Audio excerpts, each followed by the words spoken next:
Boa noite, Angola. Boa noite, nossos prezados internautas, seguidores fiéis, aqueles que acompanham-nos todos os sábados a partir das 20 horas neste canal. Nós somos o portal o Diamante Angola. O programa, já sabes, é o Ponto de Vista, onde nós debatemos, analisamos e também refletimos em torno das várias situações que ocorrem no nosso país. E hoje, claramente que não há de ser diferente, nós vamos olhar para várias situações, quer seja social, político e econômico do nosso país, com principal pendor para o aspecto político. E para o efeito, nós hoje temos conosco um convidado muito especial, uma figura que claramente dispensa apresentações, é de resto deputado à Assembleia Nacional, é o secretário provincial de Luanda da UNITA, o tio de todos os tios que queriam ser tios, como se tem dito. Minhas senhoras e meus senhores, temos hoje conosco, para a análise que se impõe, o deputado, o doutor Adriano Abel Sapinhalo. Boa noite, senhor deputado, seja bem-vindo aqui nos nossos estudos, em particular ao nosso programa Ponto de Vista. Boa noite, caríssimo jornalista, boa noite a todos os internautas que nos acompanham, boa noite aqui à equipe técnica.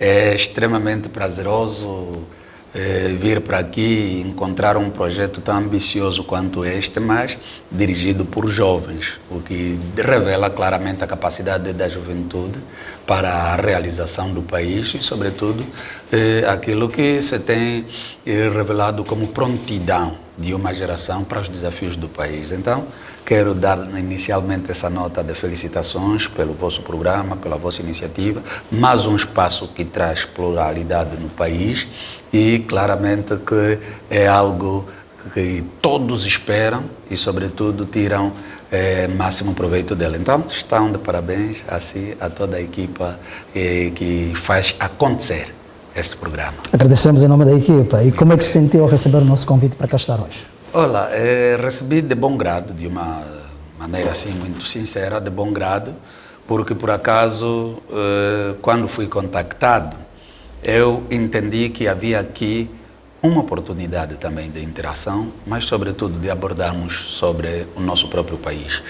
E eu acho que um dos caminhos que o país precisa para se desenvolver é falar dele, apontando os erros, criticando lá onde for necessário, apontando soluções, mas buscando sempre o caminho para o desenvolvimento. Eu sou daqueles que acham que quando se fala em crítica, temos que olhar para a perspectiva construtiva da crítica. Quando eu chego e digo, David, tu estás a fazer isso mal, ao invés de te chateares, tens que olhar por que eu te terei dito que aquilo está a ser mal feito. Se fizeres autocrítica imediata, com certeza podem reagir de forma diferente à crítica e tirar vantagem do que a crítica possa lhe proporcionar na correção da situação.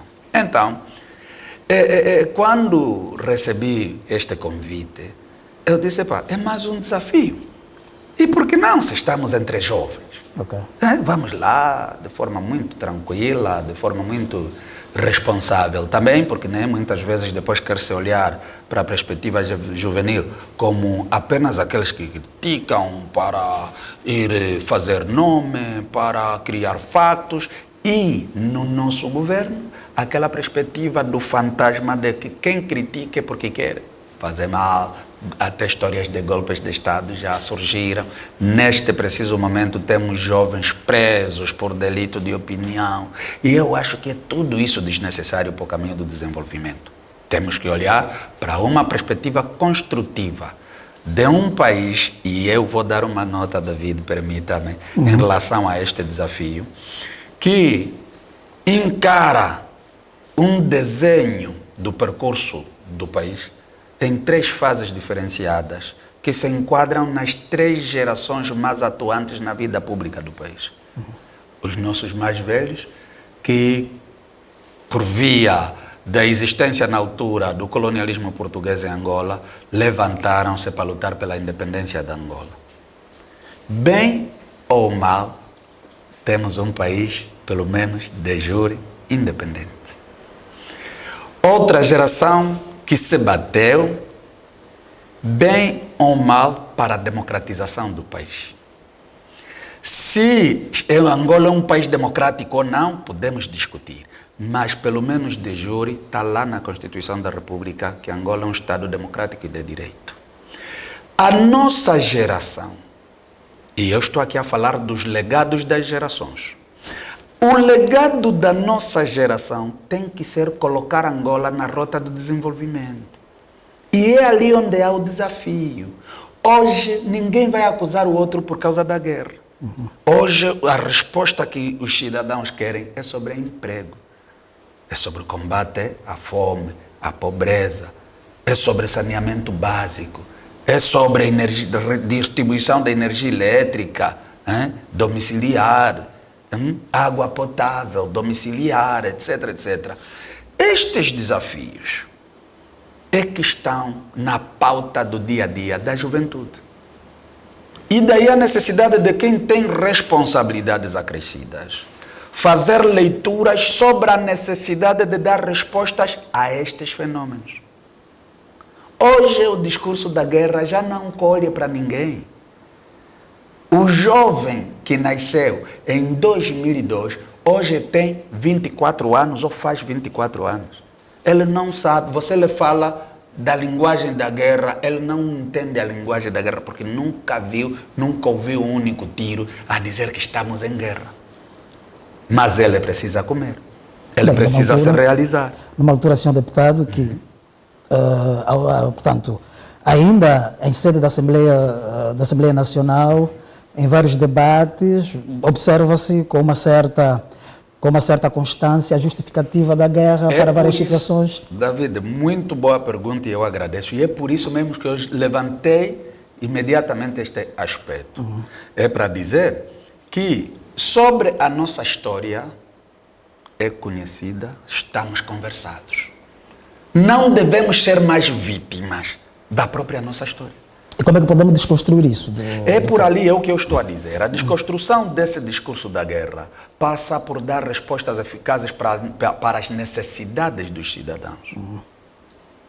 David, a maioria da população em Angola é jovem. Independentemente do facto de que ainda a liderança do país é daquela primeira, segunda geração do país. Sim. Mas tem que começar a entender a linguagem e a conversa dessa geração que quer o desenvolvimento. Essa geração não quer saber de armamento, de confusão. E nós temos um Estado no poder político que é muito policial. Ou seja, se o cidadão sente fome e dizer vou me manifestar, o Estado vai responder com armamento, gás lacrimogéneo, disparos na rua, prisões de cidadãos. Quando, na verdade, o momento da manifestação, e eu sempre digo isso porque eu participo das manifestações aqui em Luanda desde 2011, em março. Quando as manifestações começaram, eu tinha entendido imediatamente que aquele é o momento do clamor dos cidadãos. O que se recomendaria para dar respostas às manifestações seria efetivamente deixar as pessoas se manifestarem. Porque no final do ato eles têm um manifesto por apresentar. Aquele manifesto traz as preocupações dos cidadãos. E obviamente, e aqui se quisermos ser razoáveis e até um pouco mais usando a sabedoria, é uma oportunidade para se interpretar a ansiedade e a vontade dos cidadãos e buscar respostas na linha desta ansiedade dos cidadãos. Mas se você nem deixa sequer as pessoas se manifestarem e cai imediatamente por cima deles com o gás lacrimogéneo, jatos d'água, etc, etc, cães a morderem as pessoas, cavalos por cima e tudo, você olha para aquele cenário policial. Obviamente quem busca o desenvolvimento nunca o vai conseguir por via do cano da arma. E é ali onde eu digo, aquele momento devia servir de uma assessoria gratuita para quem governa.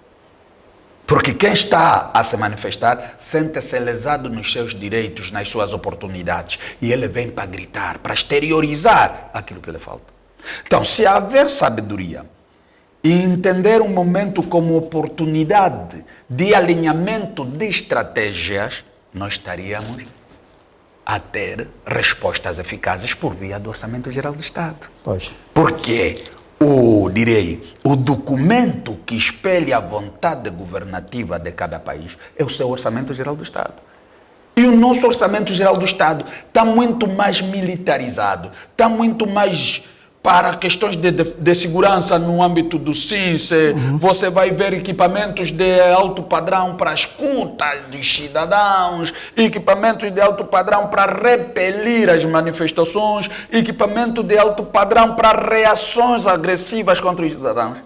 E você vê o setor social completamente sacrificado. Como é que estamos em termos da educação? Como é que estamos em termos de saúde? Como é que estamos em termos dos bens porque aqui eu falo do desenvolvimento, sim.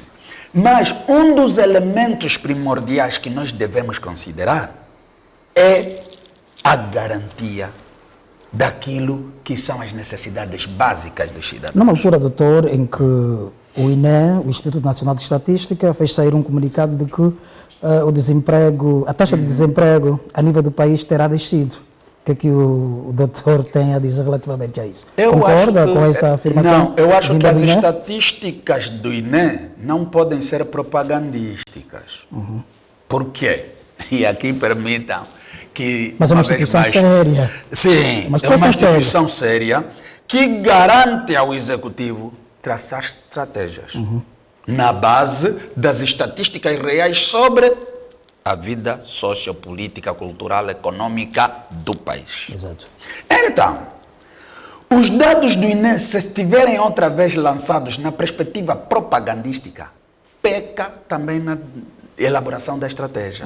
Nós todos sabemos que um dos maiores desafios que se tem em Angola é a empregabilidade. As empresas estão a falir. Os cidadãos estão a ser colocados na rua. Os supostos ou os chamados concursos públicos que deviam garantir a inserção de alguns cidadãos na vida pública, que se circunscrevem sobretudo na educação, na saúde, na polícia, têm sido o problema que são. E numa altura, doutor, em que fala-se, na verdade, do anúncio de concurso público para essas áreas em que o doutor... Certo, mas nós temos um problema que nos persegue desde 2020, por ali, na fase da Covid, que é de jovens que teriam tido notas positivas e que não foram enquadrados supostamente por exiguidade de vagas. E repare, um concurso público bem estruturado tem que salvaguardar o interesse público. Eu vou pôr 10 mil cidadãos a concorrerem para 1000 vagas. Né? Depois acabamos tendo esse tipo de situações. E o que é que acontece? Hoje temos jovens a nos procurarem. Efetivamente porque vêm fazendo concursos, têm notas positivas, mas nunca são admitidos. E por força da lei, um dos princípios desses concursos é a anualidade. Se você concorreu em 2020 ou em 2021, não pode ser enquadrado automaticamente num concurso de 2023. Mas, se olharmos com profundeza a este fenômeno, vamos encontrar ali uma injustiça grande. Que foi o grupo excluído por falta de vagas, mas que já teria se habilitado a ocupar uma vaga. Agora, como se corrigir essa injustiça? Acho que tem sido os desafios desses dois ministérios no âmbito da luta pelos concursos, porque depois são enunciados, são de forma propagandística. A ministra da Saúde vem e diz: estamos a construir N hospitais. Estamos a construir, e do outro lado vem a ordem dos médicos e diz: está-se a construir mal, porque está a sair para grandes estruturas e está-se a esquecer a saúde primária, que devia começar pelo centro médico, pelo posto médico, para depois evoluir até o hospital municipal, hospital geral e assim paulatinamente. E o que é que acontece? Constrói-se tudo na base da propaganda, não se encontram respostas, porque efetivamente o sistema está mal estruturado. Vamos para a educação, a mesma coisa. Nós já teríamos capacidade, David, pela evolução, porque temos que reconhecer aqui alguma evolução no sistema educativo, no que diz respeito à oferta de escolas, porque repare, se olharmos para o ensino superior, se calhar até o final da guerra havia a Universidade Antônio Agostinho Neto, havia Lusíadas, havia Piaget, e não mais do que isso, se calhar. Isso é Luanda, não é? Sim, mas diria, Agostinho Neto tinha também as suas filiais. Exatamente, a nível do país. Mas hoje temos mais universidades, há mais opções. Exato. Só que, por exemplo, David, em minha opinião, um governo que se preze e que queira desenvolver o país tem que fazer acompanhamento de quantos estudantes se matriculam e em que tipo de cursos, para depois salvaguardarem o seu emprego quando terminarem a formação. Porque já vimos cenários aqui em Luanda de alguém licenciado e depois ir para ser engraxador com a sua beca porque já não está a conseguir emprego. Quais são os planos curriculares que existem nas universidades em Angola e que poderiam garantir essa política de desenvolvimento? Porque a dada altura, e o David vai concordar comigo, nós chegamos à conclusão que o importante era ter o canudo e ser licenciado. Agora, se é para que curso, não importava. O importante era o estatuto de licenciado. Mas por quê? Mas num país que se preze, o governo iria criar uma estratégia, olha para o plano nacional e diz, para desenvolver temos que apostar aonde? E se calhar, inocular na mente das universidades que vão surgindo ou sugerindo cursos que venham cruzar com a estratégia lá mais para frente de desenvolvimento.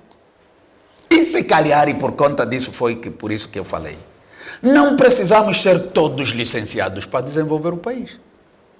Os cursos profissionais seriam um grande caminho para se desenvolver, porque na sociedade todos os setores precisam coabitar. Se eu, o David, qualquer um dos cidadãos que nos acompanham, quiserem comer, tem que haver agricultura. E como eu tenho estado a dizer, desde o presidente da República até o último cidadão, todos têm necessidade de se alimentar. Então, a estratégia para a agricultura devia ser mais eficaz. É doloroso, David, para nós que conhecemos o nosso país, na dimensão que temos, e com as potencialidades em termos de terras aráveis, olharmos para a perspectiva de reserva alimentar, contando com milho que vem da Argentina. É ofensivo para os angolanos. É desprezado. Porque mesmo um colonialista, pelo menos ao longo do caminho de ferro, aqueles municípios todos têm ainda hoje aqueles grandes celeiros, porque na verdade Angola, aquela região toda do famoso corredor do Lubito, é muito fértil. Mas ouvimos há tempos que para buscar a reserva alimentar foi preciso comprar milho na Argentina, 300 e tais milhões de dólares. Imagina se investir 150 e tais milhões de dólares para o setor da agricultura. Precisávamos mais ir para a Argentina para ir buscar milho, nós que estamos em Angola, onde quase todo o canto de Angola cultiva-se milho, todo o canto de Angola. Agora, você olha para a política do governo, não tem prioridade para o setor agrícola. Sim, mas olhando para todo esse cenário, para toda essa conjuntura de situações que o senhor deputado apresentou-nos aqui agora, e como deputado da Assembleia Nacional, qual tem sido, na verdade, o vosso contributo para que junto do governo, para que melhore essa situação? O nosso contributo tem sido valioso, patriótico, sobretudo, né? Fora das camisas dos partidos políticos, é mesmo por amor a Angola. E, sobretudo, constante. Só que os que governam não aceitam receber opiniões que vêm de outros setores. Ou seja, há uma teimosia tal na governação, na base de um orgulho ferido, de que se eu aceitar uma opinião trazida por um deputado da UNITA, possam depois dizer que foi a UNITA que sugeriu. E isto não constrói. E este é outro problema que nós temos. Você olha, estamos em debate na Assembleia. Estamos a falar dos problemas. E aqui permita que lhe diga. Os nossos problemas são os mesmos. Porque mesmo o deputado do MPLA, os seus familiares, não vivem noutra comunidade, vivem neste país. E os problemas deste país são conjunturais. Não há ninguém que está a sair ileso dos problemas deste país. Então, mesmo eles sabendo que é verdade, preferem votar contra para salvaguardar aquilo que veio do partido.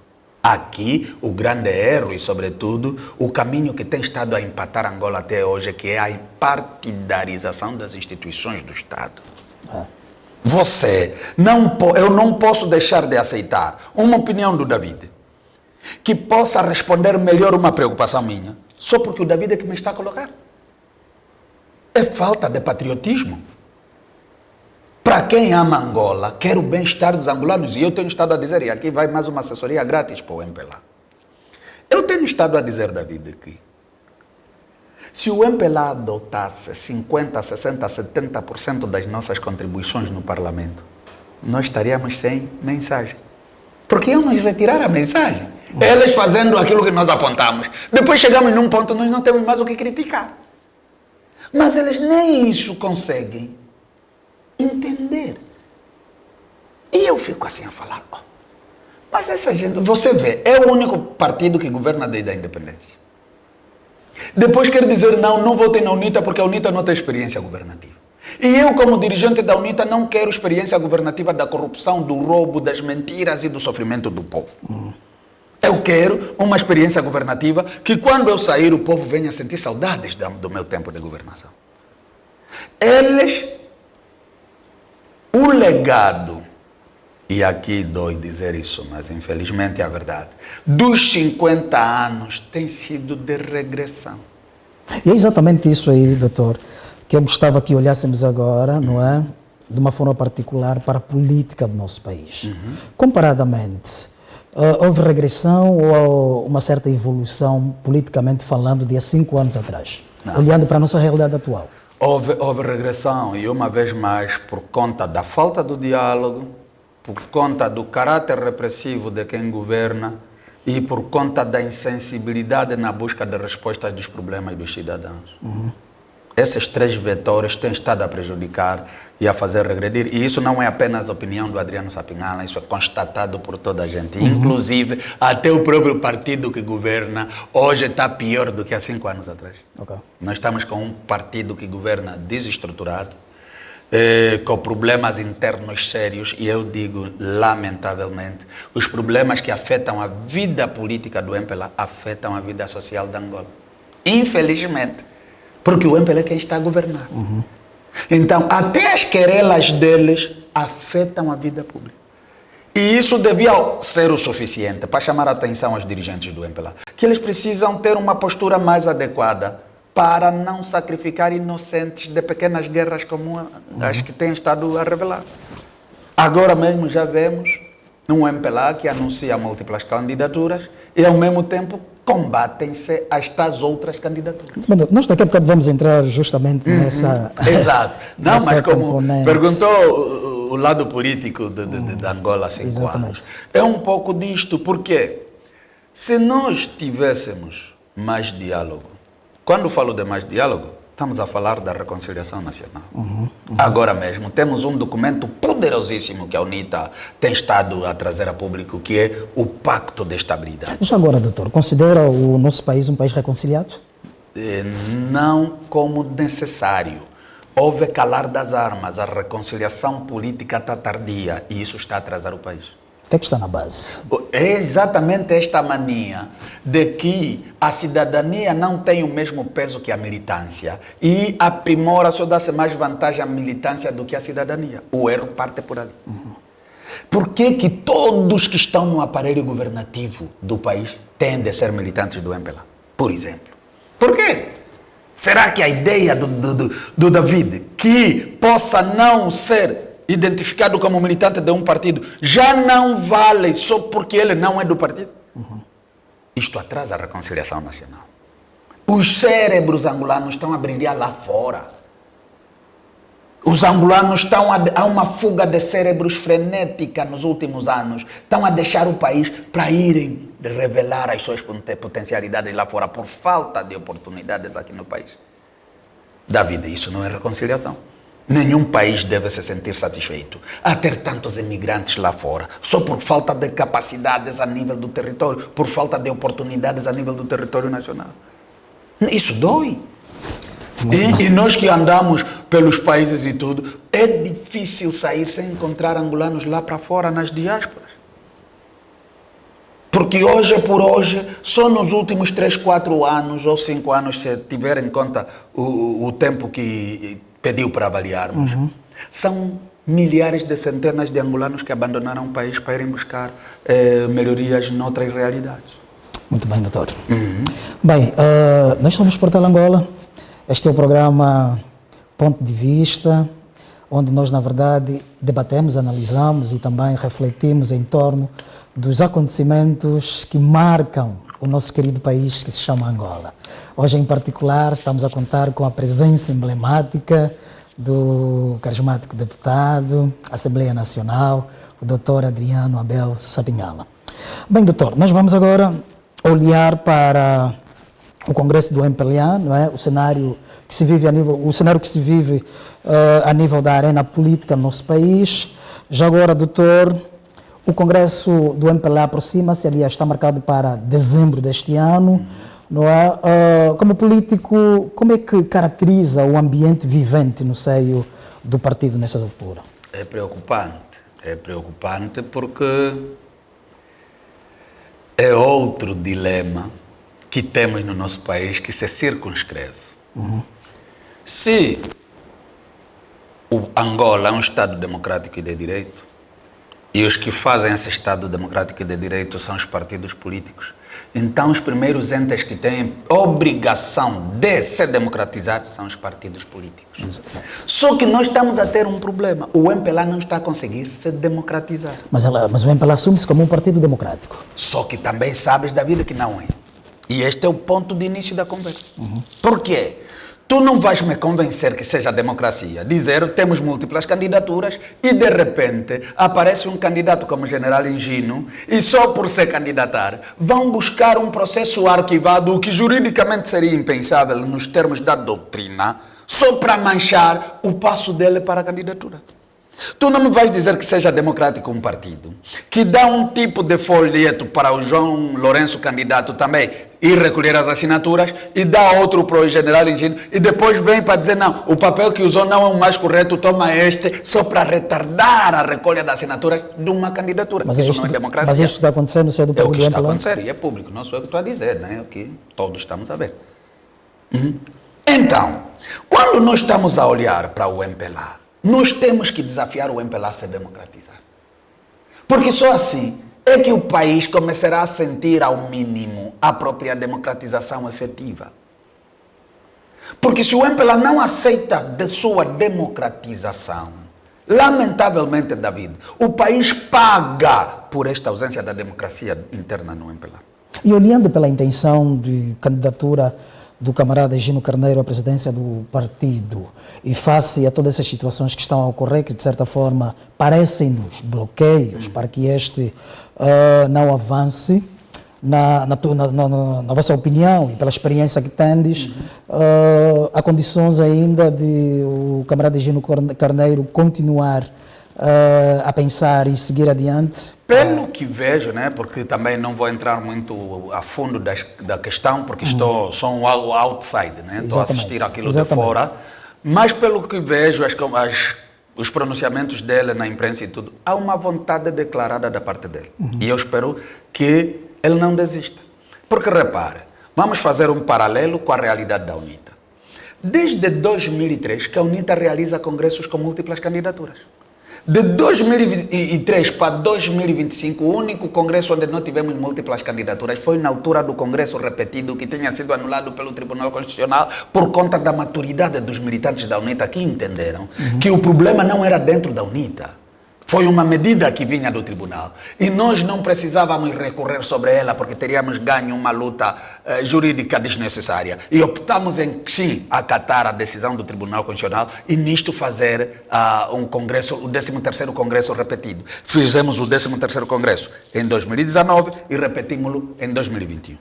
Entretanto, pela maturidade política dos militantes, entenderam que ainda o engenheiro Adalberto merecia a confiança dos militantes e que poderia ter praticamente um voto de confiança dos militantes. E foi o que aconteceu, ganhou com mais de 98%.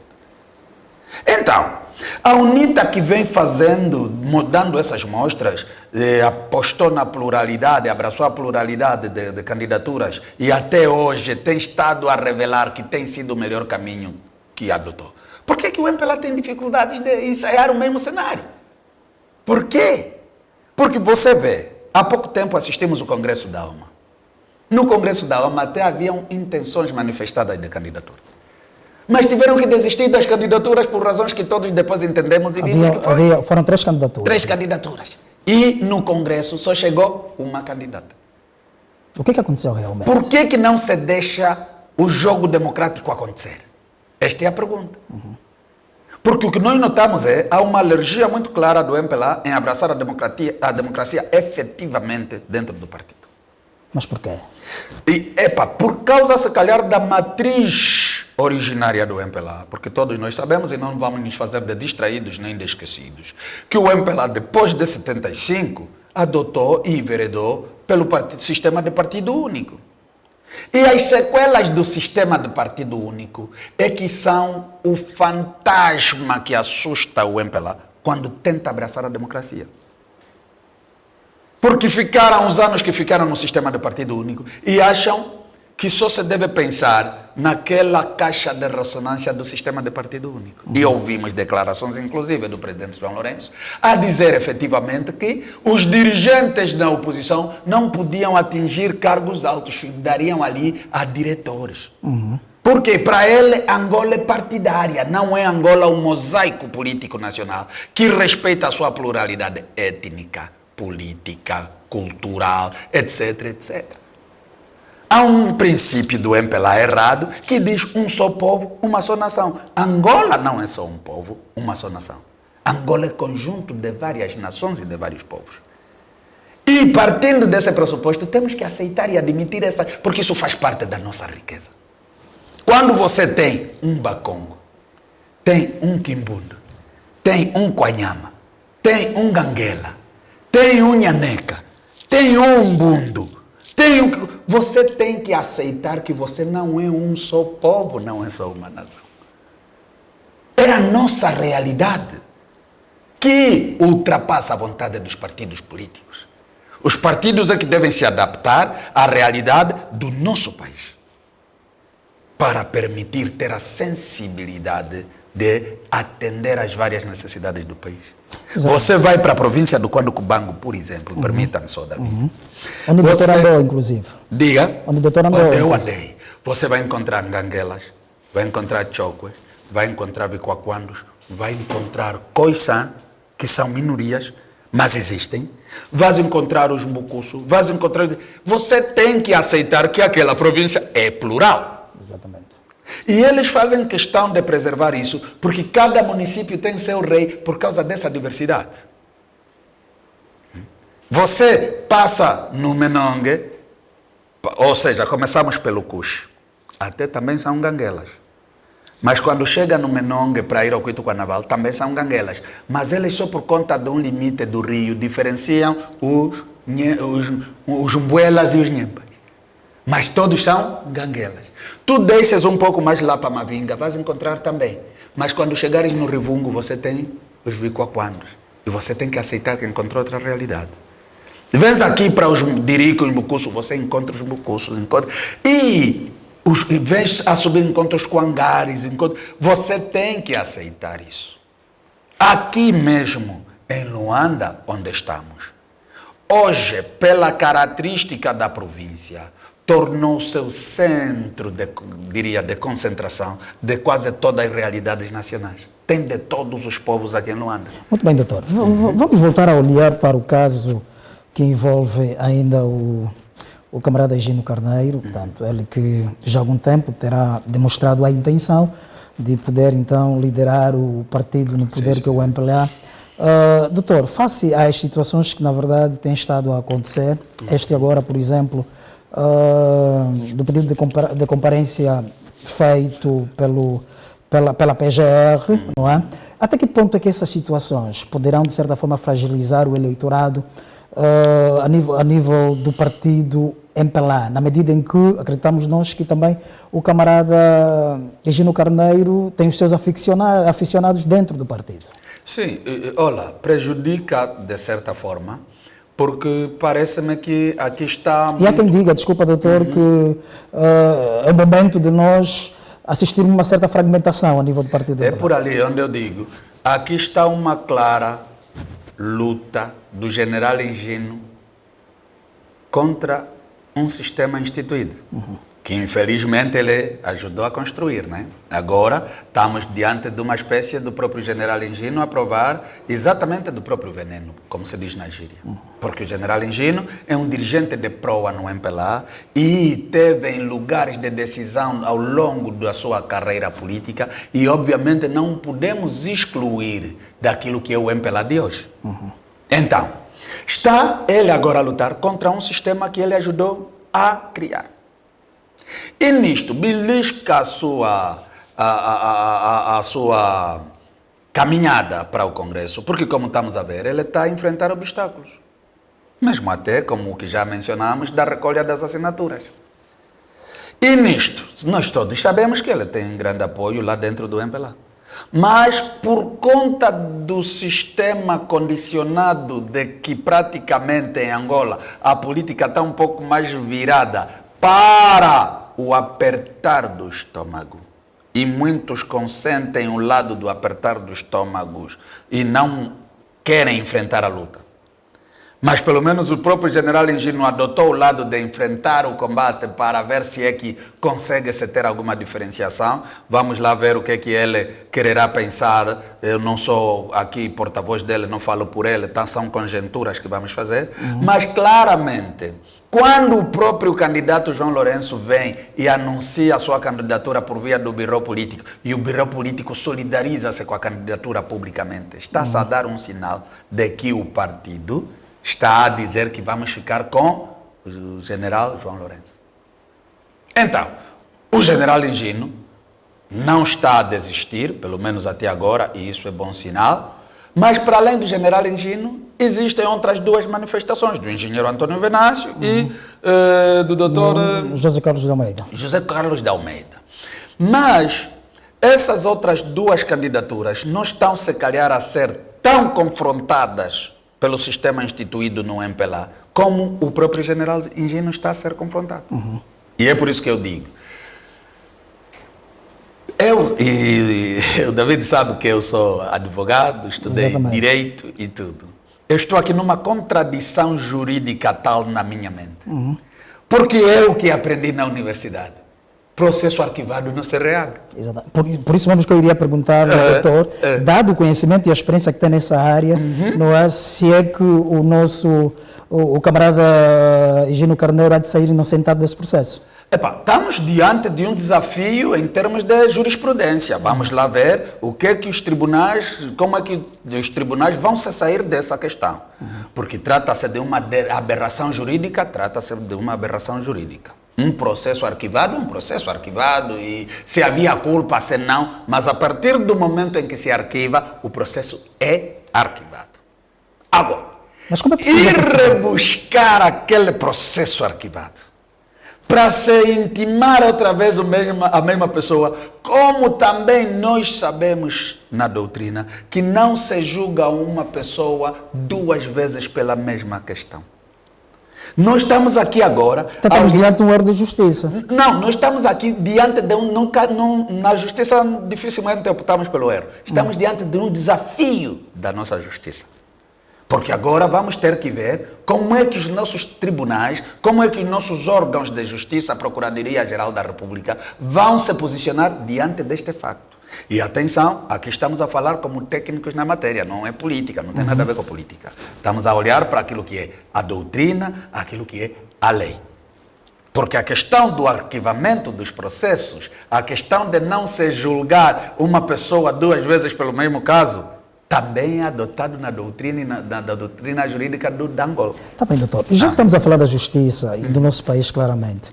Doutor, já alguma vez foi chamado pela nossa justiça? Já. Por que razões? Eu fui, no processo dos 15 mais 2, intimado como declarante, porque na época, como todos sabem, os jovens 15 mais 2 estavam a ler um livro. Exato. E, por conta daquele ato, foram presos e acusados por tentativa de golpe de Estado.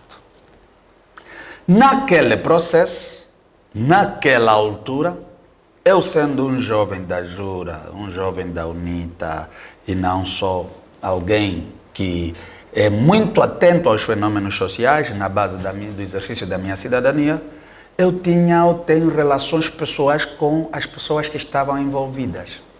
Somos amigos. E muitas vezes nos encontramos para conversar. E, por uma coincidência, o doutor Albano Pedro faz sair um governo de salvação, onde inclui o meu nome como presidente da Ordem dos Advogados de Angola. E naquilo, com a acusação, porque também estávamos diante de uma aberração jurídica, com a acusação de golpe de Estado, para tentar se sustentar o fator, então pegam-se os nomes das pessoas que o doutor Albano Pedro tinha entendido que poderiam ajudar para um governo de salvação da Angola, e dizem que inclusive já tinham preparado um governo. E por conta disso, todos os que constavam do governo foram também parar no tribunal. E eu, que também estive lá, como na proposta do Dr. Albano Pedro, presidente da Ordem dos Advogados, também fui intimado, notificado. Mas, como todos sabem, a notificação foi daquelas que era Jornal de Angola, TPA, todos os dias os nossos nomes a passarem. Houve uma certa mediatização, não é? Uma grande mediatização. E o que é que nós entendemos na altura? A dada altura, o processo tinha encalhado porque os declarantes não estavam a ir a tribunal. Fizemos uma campanha entre nós para nos sensibilizarmos todos a irmos ao tribunal, para não sermos os culpados de não avançar do processo. Então começamos a ir. Eu calhei com o Marvel Angola Cabango, com o MCK, com o professor Carlinhos da Sala, tem mais um dos professores de história, o nome agora me passa, mas muito famoso, que era para esse rasta, que também esteve lá conosco para a audição, ou a audiência. E chegamos lá, é do tipo, ok, pelo menos a mim, o que me foi perguntado, Adriano Sapinhalo. Eu disse, não, eu sou Adriano Abel Sapinhalo. Então corrigiram o meu nome. E depois perguntaram, como é que soubeste que o teu nome faz parte deste governo de salvação? Soube pelas redes sociais, pelo Facebook. Porque foi uma publicação do Facebook que o doutor Albano Pedro fez. E quando é que foste contactado pelos jovens? Não fui contactado. Obrigado. Fizeram-me 3 perguntas e me mandaram sair. Eu saio, encontro um aparato de imprensa lá fora de tudo para tentar tirar sempre uma palavra. Algumas declarações. Então, o que aconteceu? Eu disse, por amor de Deus, pá. Notava-se também, uma vez mais, a manipulação da justiça e, infelizmente, com essa presença da imprensa, que muitas vezes faz um papel contrário ao profissionalismo jornalístico, como devia ser. E diante desse facto, doutor, eu gostava que telegraficamente nos pudesse dizer se considera que existe alguma intimidação política contra os homens da oposição. Existe. E aqui mesmo, vamos, David, falar, para não ter que ir lá muito longe para 2016, vamos falar que o ano passado houve um julgamento do caso de 60 toneladas, onde tentou-se arrolar o presidente da UNITA e o presidente do grupo parlamentar nisto. Agora mesmo está a acontecer o julgamento do caso Russos, onde também está-se a mencionar o engenheiro Adalberto, que é presidente da UNITA, o Mabel Lucambagato, o companheiro Nolito Equiqui e tudo. E, diante desses factos, não se pode dizer o contrário. E o próprio engenheiro Adalberto, já vimos naquela altura processos de não sei o que, tentativa de processos de não sei o que, e você começa a notar, e vem uma notícia bombástica no Novo Jornal, e permitam aqui mencionar, e diz, vai-se combater Adalberto Costa Júnior até a exaustão. E assistimos que o combate à exaustão foi até a anulação do Congresso. E temos estado a ver que continua até hoje. Por tudo ou por nada, tenta-se buscar o nome do presidente da UNITA, de dirigentes da UNITA, para casos. Eu mesmo vi o meu nome, o general Numa, o mais velho Gato, o Nelito, o engenheiro Adalberto, a serem colados no dossiê da greve dos taxistas. Se isso já não é perseguição política, não sei mais o que é perseguição política. Muito bem, doutor. Até no Conselho da República, o presidente João Lourenço fez passar um vídeo onde havia declarações do engenheiro Adalberto, declarações do general Numa e minhas declarações, em contextos completamente contrários ao espírito daquela reunião do Conselho da República. Porque a reunião era para falar sobre a questão da greve dos taxistas, mas foram buscar nossos discursos feitos em outros momentos, só para tentar colar os nossos nomes ao processo daquela situação da greve dos taxistas. E nós, não é só isso, volta e meia você vê, saem publicações a tentar manchar os nossos nomes e tudo, aquela tação psicológica vem com folhetos, porque, e felizmente, conhecendo o nosso adversário, nós estamos preparados com maturidade de enfrentar esse tipo de jogo político. É exatamente isso que eu gostaria de saber. E nós não vamos nos deixar levar com isto. Mas que acontece? Acontece. Eu, particularmente, sempre digo, é uma perda de tempo tentar se diabolizar adversários políticos por motivações de questões meramente políticas que até poderiam se resolver com o diálogo. Essa questão dos taxistas era o governo e os taxistas conversarem e encontrarem uma solução. Foi terminar como todos vimos como terminou. E depois tentar ainda trazer outra vez a UNITA na história como se fôssemos nós os culpados. Então, há um fenômeno de intolerância política que continua aqui em Angola, aqui em Luanda, e vou te dar outro exemplo. Nós estamos num trabalho de, diria, cadastramentos dos nossos membros, mas sobretudo mobilização para o crescimento do partido. E nesta missão, temos estado a fazer ações de mobilização porta a porta, boca a boca, e temos nos destacados em vários municípios, aqui em Luanda. Muito bem, doutor. Bem, mas permita só dizer, muito rapidamente, doutor, nestes mesmos sítios onde nós estamos para fazer mobilização, ainda as administrações escrevem para dizer que nós não podemos fazer aquelas atividades ali. Isso se não é perseguição política, é o quê? Muito bem. E está acontecendo na capital do país. Infelizmente. Doutor, bem, nós vamos olhar agora muito rapidamente para o Partido UNITA, aliás, onde o doutor é militante, inclusive é o secretário provincial de Luanda, ou seja, responde por Luanda, de resto a capital do país. Como é que a UNITA está nesse momento, politicamente falando? Olha, a UNITA está na vanguarda, a UNITA está muito bem e recomenda-se. Felizmente, na qualidade de secretário provincial da UNITA aqui em Luanda, tem propriedade de afirmar isso sem equívocos absolutamente nenhuns. Temos a iniciativa política no país. Hoje por hoje, todas as decisões políticas que vamos ouvindo têm como pano do fundo as iniciativas da UNITA. E isso nos deixa muito bem em termos de posicionamentos e não só.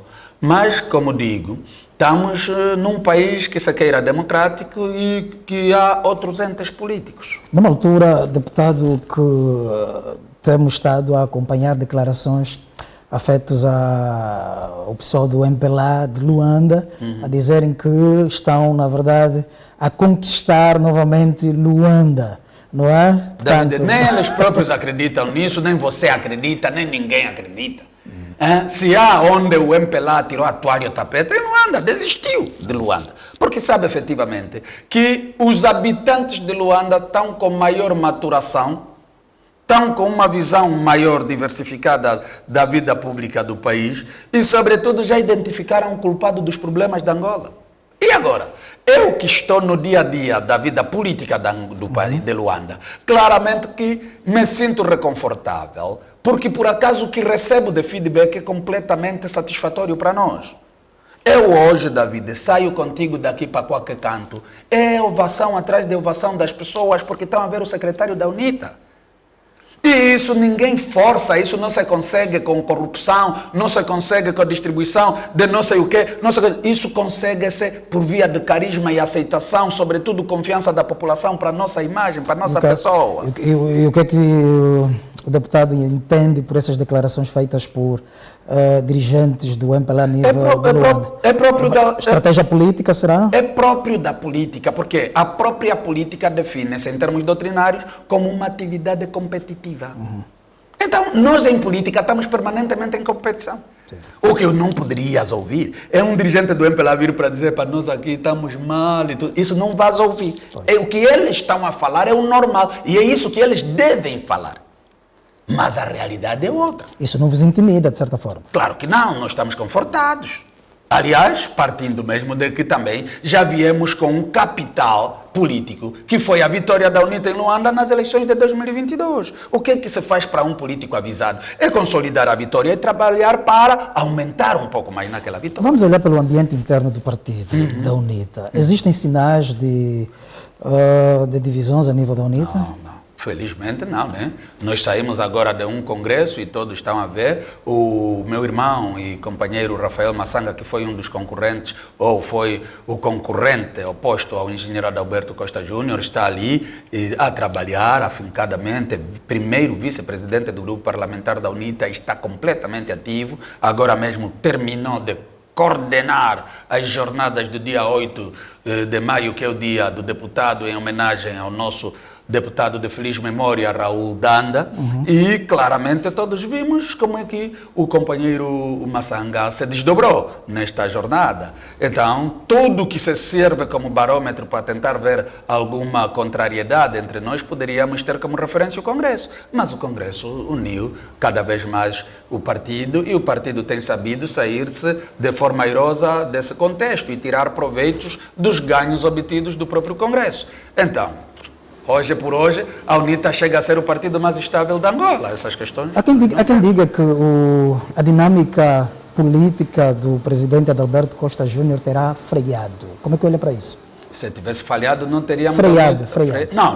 Não tem como frear. Repare, é este elemento que as pessoas têm que entender em termos de estruturação da UNITA. A UNITA é uma máquina em que temos o presidente, temos os vice-presidentes, temos o secretário-geral, temos os secretários-gerais adjuntos, temos o secretariado-geral todo e depois temos as outras estruturas intermédias, os secretariados provinciais, estruturas de base, como os secretariados municipais e outros afins.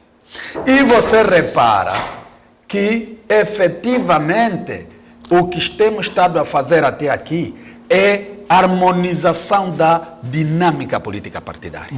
O presidente Adalberto, depois da sua eleição, para não ter que ir para muito longe, agora mesmo em 2026, tem estado a se desdobrar tanto em termos diplomáticos como internamente aqui no país. Esteve agora no Mangai em março e, repare, foi um regresso histórico.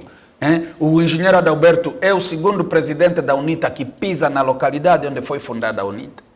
Presidiu o ato central do 13 de março no Luena, no Mochico.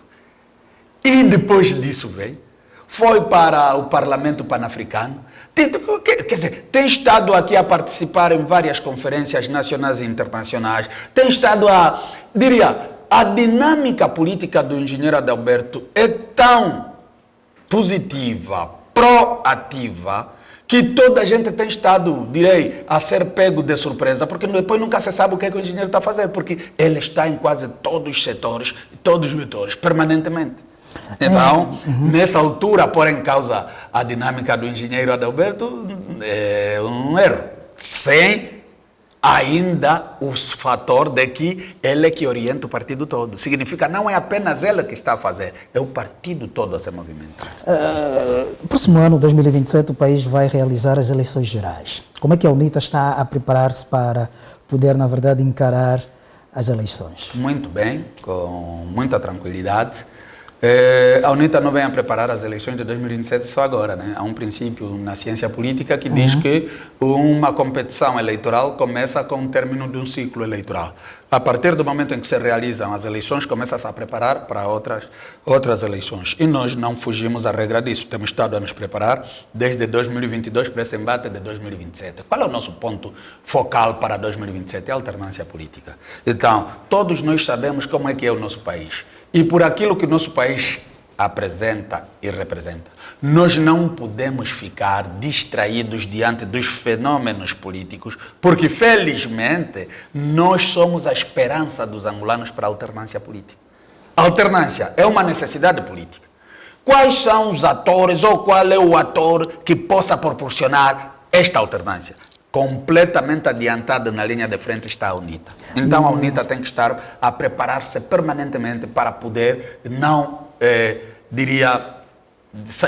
para poder estar à altura de proporcionar a alternância e, sobretudo, satisfazer as vontades dos angolanos. E, bem, o que é que, na verdade, terá faltado à oposição para poder alcançar o poder nas eleições já passadas, não é? E na verdade nós quando falamos da oposição, aqui relevamos mais o Partido UNITA. Eu não sou mesmo, David, eu não sou mesmo muito adepto de oposição, porque não tem partido oposição. Não tem partido e oposição. Cada partido tem responsabilidade dele. Eu prefiro que falemos da UNITA, outros partidos na mas oposição também. Mas entende-se que o país, sim, o Partido UNITA está no poder. Não, David, permita dar essa nota. Sim. Há uma forma de se querer sempre tratar a UNITA como oposição. Não, a UNITA é a UNITA. União Nacional para a Independência Total de Angola. Mas faz oposição. Doutor. Certo. Mas, David, entenda que é injusto, né, denominar a UNITA como um partido oposição. Não, nós não somos oposição. Nós estamos na oposição. Com perspectivas de trabalharmos para a conquista do poder. Então, quando me pedem responsabilidades, eu só posso falar pela UNITA. Muito bem. Agora, se vem pela oposição, fica complicado. E sabe por que eu digo isso? Porque até no parlamento, não vimos como quando se debateu a questão dos comissários eleitorais. Começaram a dizer, não, nós, o MPLA, somos a maioria, depois a oposição tem X. Mas nós não podemos ser o partido oposição, porque não existe. Cada um deve responder pelas responsabilidades que tem. Exato. Então, eu acho que nisto nós estamos a nos preparar muito bem e, como digo, estamos na oposição sim, entretanto, a trabalharmos efetivamente para exatamente proporcionarmos alternância em 2027. Esse é o objetivo principal. E o angolano pode acreditar nessa alternância? Deve acreditar, porque como eu digo, David, a alternância é uma necessidade, não é tanto vontade apenas do Adriano Sapinhala como político. É uma necessidade. Esse país sem alternância não vai para lado nenhum.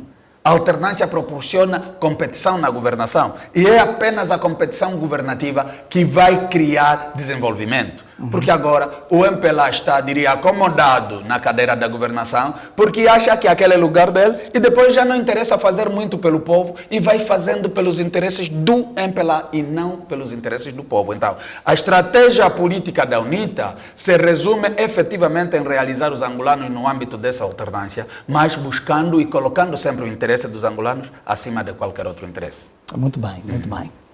Pronto, senhor deputado, nós continuamos então a olhar para a situação política do país, sobretudo, não é?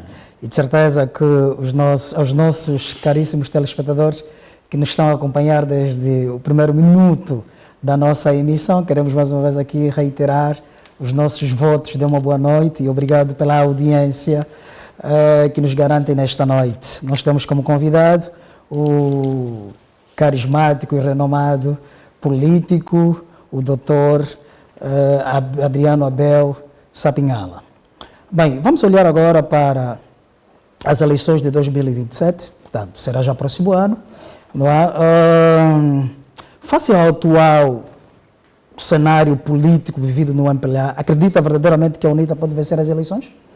Não só pelo atual momento vivido pelo MPLA, mas eu acredito piamente na vitória da UNITA pela confiança do povo. É por via daquilo que o povo manifesta, daquilo que ouvimos, que nos dizem tudo. E o David sabe que eu ando pelo país inteiro. E somos parados muitas vezes por cidadãos para nos darem força e, sobretudo, nos apelarem para que não haja mais o que aconteceu em 2022. O povo está a dizer, nós vamos vos dar mais uma oportunidade, mas pelo menos não façam o que aconteceu em 2022. O que é que isso quer dizer? Quer dizer que até hoje o povo confia na UNITA.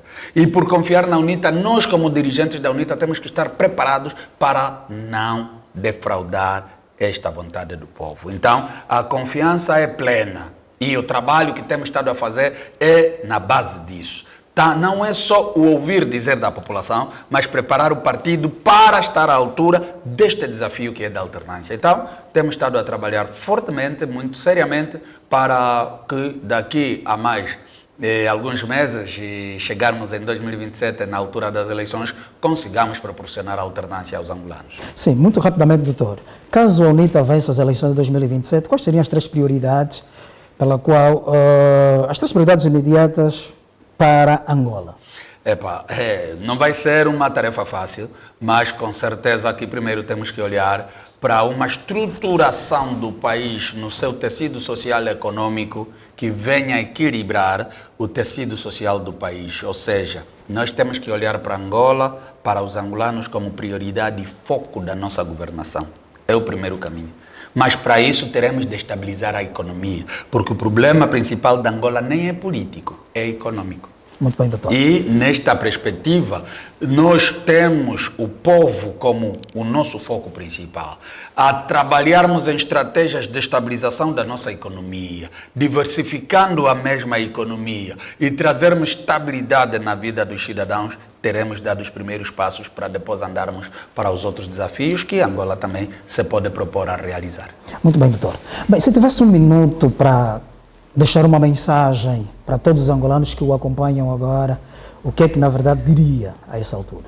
Agradecer a todos que nos acompanham, agradecer a todos os angolanos, particularmente pelo carinho que eu tenho estado a receber dos mesmos.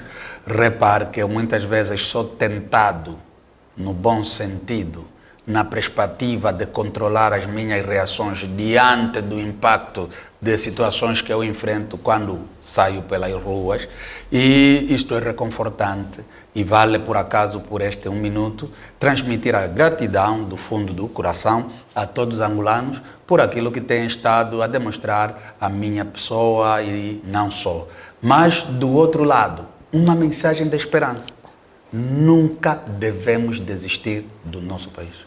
Nós vamos ter que lutar pelo nosso país, aqui dentro do nosso país, e tornar, sim, o nosso país uma verdadeira potência.